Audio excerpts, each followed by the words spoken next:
Hello everyone, my name is Muhammad Tariq Zia. My name is Emma Amira binti Aminuddin. Hi, my name is Edina. Hi, my name is Mirza. My name is Muhammad Alif bin Muhammad Fauzi. We are from Group 2 S18 and today we will be presenting about Coral Reef Ecosystem. So, what is Coral Reef? Coral Reef is a massive underwater structures that are usually located in the shallow areas as well as the deep water around the island. They are formed by gradual accumulation and transformation of tiny soft-bodied animals. In Malaysia, they are located mainly at Pulau Tioman and also Pulau Redang, and they are usually found by divers when they go snorkeling. There are numerous species of coral reef. One of the very common coral reef found in Pulau Redang is called the staghorn coral. These reef coral are often found in the shallow area. They are green, brown and yellowish in color, and they provide a shelter for a variety of small fishes and also other sea animals. The species of small fishes near the coral reef varies from shoaling fish such as jacks and snappers, as well as groupers like silver barracudas and also stingrays.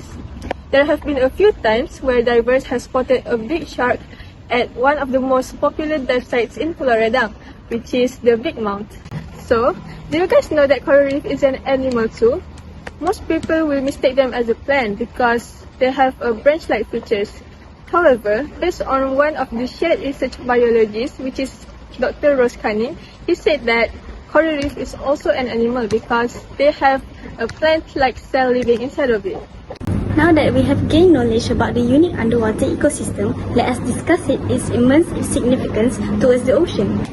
First of all, coral reefs are teeming with life, where they provide a home and also a shelter to incredibly diverse array of marine species such as sea turtles, different types of species of fishes such as clownfish, and also blue tang, and also predators like sharks. This interaction between organisms and also coral reefs provides a stability in the ecosystem. Thus, the loss of coral reefs may result in the extinction of many species and disrupt the intricate of the web of life. Furthermore, coral reefs serve as natural barriers, protecting coastlines from destructive forces of waves and also storms. They absorb the wave energy from the ocean and to prevent the erosion and minimizing the impact of tsunamis and hurricanes towards coastlines such as in Indonesia. In this capacity, coral reefs is a safeguard towards coastal communities and infrastructure to prevent them from having destruction caused by the tsunamis and also the floods. To add on into that, coral reefs are a potential source of novel drugs and medicines.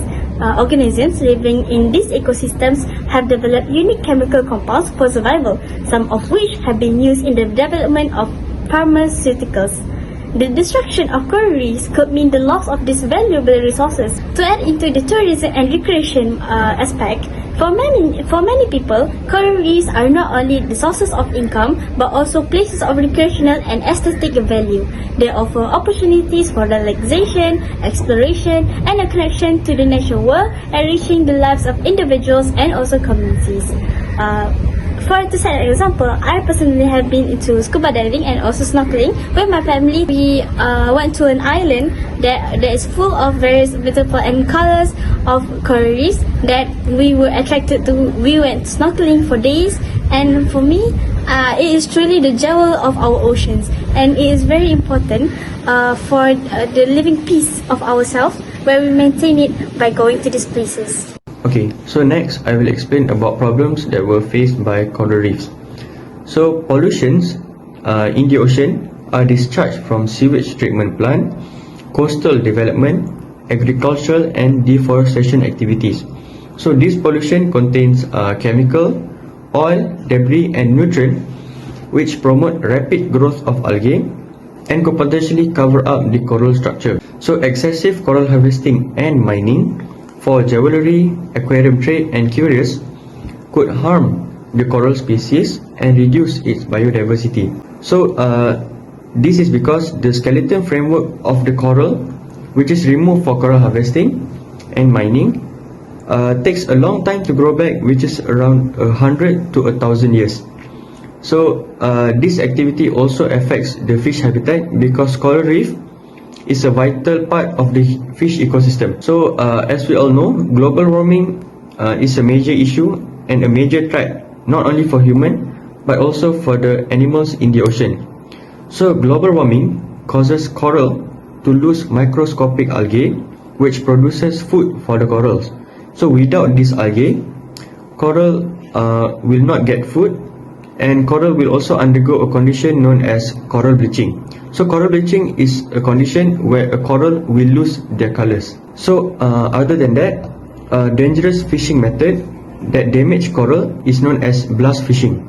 So blast fishing is a fishing method that uses explosive to kill or stun schools of fish.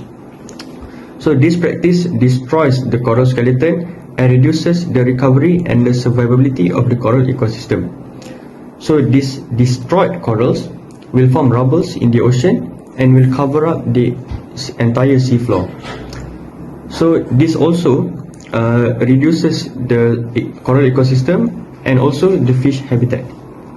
One of the organizations that are involved in protecting and conserving the Coral Reef Ecosystem in Malaysia, which is known as Reef Check Malaysia. These are voluntarily organization that will help and protect the coral reef in the country of Malaysia. Here are the solutions that have been done to combat the problem faced by the coral reef ecosystem. Firstly, raising awareness is essential. Many people don't realize the threats that coral reef face, such as coastal development, pollution and climate change. It's crucial to educate the public about the significance of these ecosystems. For example, the Coral Reef Cultivation Program, organised by perwakilan mahasiswa Kolej Kediaman 5 in collaboration with Ocean Cast Malaysia in Pulau Kapas, Marang Terengganu, has successfully increased awareness about the importance of protecting our coral reef.